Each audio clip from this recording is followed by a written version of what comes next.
Turn the fuck up. They gon' think I want a Grammy. They gon' think I want a Grammy. Swerving out panoramic. I'm hanging out, they can't stand me. They gon' think. What is the deal, beautiful people? It's your boy Ramon. Lifestyles Defined. Let's talk about the madness that we're seeing from Microsoft. My God, this is an amazing piece of hardware. You know, it's interesting to see. The Windows Phone guys, we've all been clamoring for some new hardware, bitching and moaning. But it's interesting to see Microsoft really adding to the Surface brand in a very meaningful way.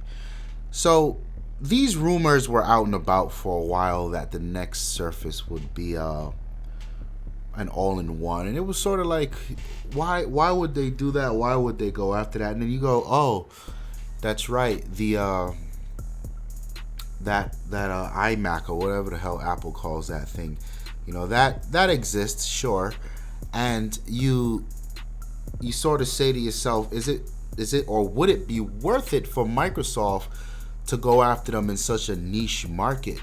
And I always thought if they did, they would have to do exactly what they did here today.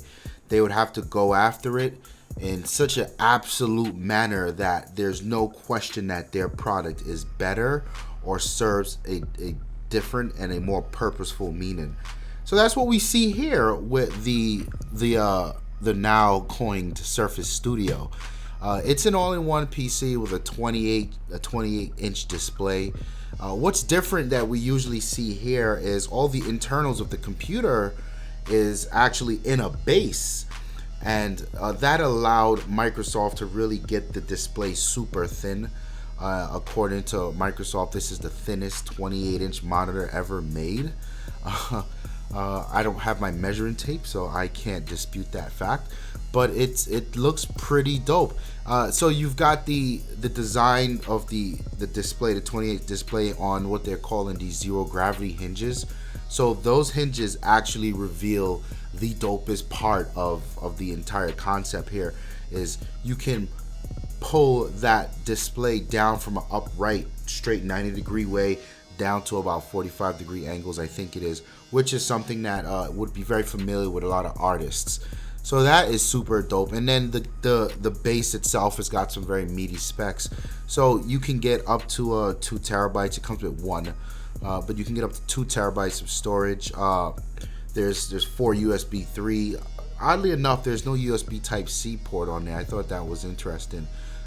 You've got a Ethernet jack on the back, SD card reader, which is cool, and a 35mm jack. So I like where they're going with what this thing has on board. You can get it anywhere from 8 gigs of RAM to 16 gigs of RAM to 32 gigs of RAM.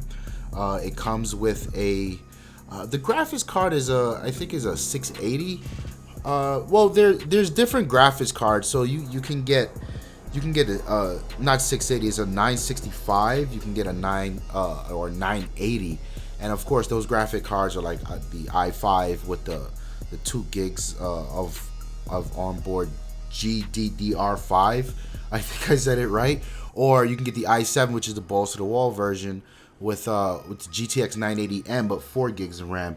And what's to be noted here, these aren't full-blown CPUs. These are the full-blown GPUs. These are the mobile GPUs, but they can still put in work. And obviously, Microsoft has really optimized this guy. It's got the Windows Hello camera at the top, which is cool. It's got your Wi-Fi. I really like what they did. They spec'd it out with everything you could expect from a PC these days, and for obvious reasons with the form factor. The base doesn't include a full-on GPU, but that's good enough. And yes, of course, you can use that pen, and there's even a dial thing that they have that you can stick on the screen, and the functionality of the dial and what it does changes on a per application basis. So I think that was dope. This is something really, really cool. I really like, again, how Microsoft is zeroing in on very specific people. Sort of like how Apple had this, I don't know what to call it. It's not a stigma. That's a bad thing. for a while, people who said, oh, you want to be a graphic designer, you want to work with graphics, you want to do Photoshop and photography, yada, yada, yada, you got to own a Mac. And I've been fighting this battle for so long. Like, guys, there's nothing about a Mac that makes it suitable or better for those purposes. But here's Microsoft coming out of the blue with a device, a PC that absolutely you can point to it and say, no, this is for you creatives. And of course, there's a whole lot of other stuff that there's some VR headsets that they announced, and there's some 3D paint, and there's it works crazy with the HoloLens. So they're really building this whole studio, if you will, around the ability to create. And I think that's interesting to see Microsoft really steal that thunder from Apple. Let me know what you guys think. Will you be shelling out $3,000 if this was your world? You know, and there can be some sticker shock here, but the important thing to know is this is not your average PC. This is not what you're going to buy to get on Facebook and talk trash about politics. This is a very specific machine for a very specific group of people. And I think at that price point, $3,000, I think when you fully spec it out, it's up to like $4,500. That's nothing at all for people in that industry, because it's a tool that will make them money.